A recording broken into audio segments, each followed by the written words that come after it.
This week on HermitCraft. Jeez, man, you say Elytra and it's supposed to be Elytra. Now, HermitCraft recap. You have a clip now of Mumbo saying Elytra correct. Make fun of him, please. Tune in next time for MumboJumbo, but every time he says Elytra, he actually says Elytra. No, that would be borderline piracy. Welcome to the HermitCraft recap. My name is Pixel Riffs, our writer is ZloyXP, and we've decided we'd better not mess with Iskall too much, especially because this is what he did to the guy who forgot where he was from. Oh, come on. Really, man? Really? Really? Ah, silly Tango, everyone knows that Iskall is Danish. And with that out of the way, let's take a look at all the events and mishaps that occurred on the HermitCraft server this week. Iskall really is progressing into the sneaky mafia person of the server, making people offers they can't refuse and all that. A special exclusive deal to redistribute books made by iBooks in his End Farm space station for only a small bit of profit, and then makes the same offer to their competitor, MumboJumbo. Thankfully, the Librarian Wars haven't been rekindled just yet, since Mumbo seals the deal in the very next video, and together they visit the new and improved End Farm with book sorting and ordering system. Oh my word, all the end rods are gone. Yeah, someone has been grinding down the end and the obelisks. Man, that must have taken insane. hours. And to duke it out in every Elytra game possible. Sadly, despite days upon days of work, the Rooster Booster game is still not yet playable, but Tango comes a little closer to being done by installing a chicken growing up-inator system, since only adult ones can drop items and actually participate in the game. When a "you must be at least this tall" sign doesn't exactly work, Tango settles on a cobweb chicken garland to do the job. The mystery of disappearing end pillars, meanwhile, turns out to be, spoiler alert, Cub fans' crazy way of getting enough obsidian to cover an entire sub-biome with. Thanks to this venture and a quick stroll to the magma shop, Redlands now has a volcanic wasteland neighbourhood.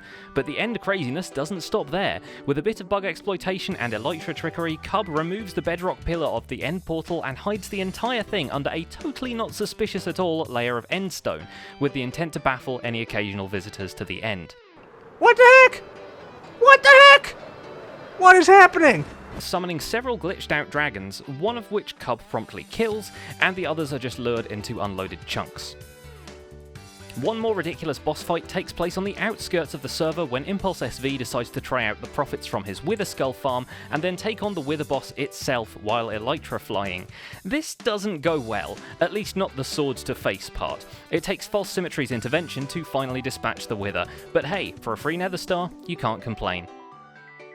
When False is not preoccupied with killing and beating her own Elytra course record, she's busy working on her ocean base. She apparently likes it enough to put a ring on it. Well, a halo. Or is it a summoning circle? Is it going to start raining demons on the server?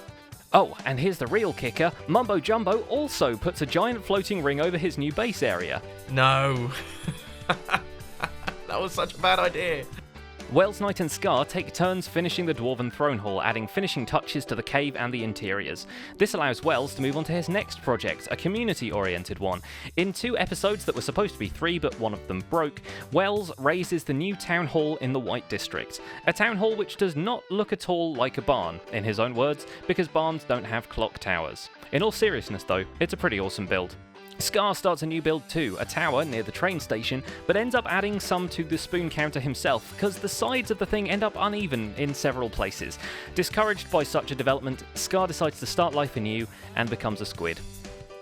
See, as Aqua Scar, I can only be out of the water for a short duration. See, I can just kind of hover for a second, and then I instantly got to go back in.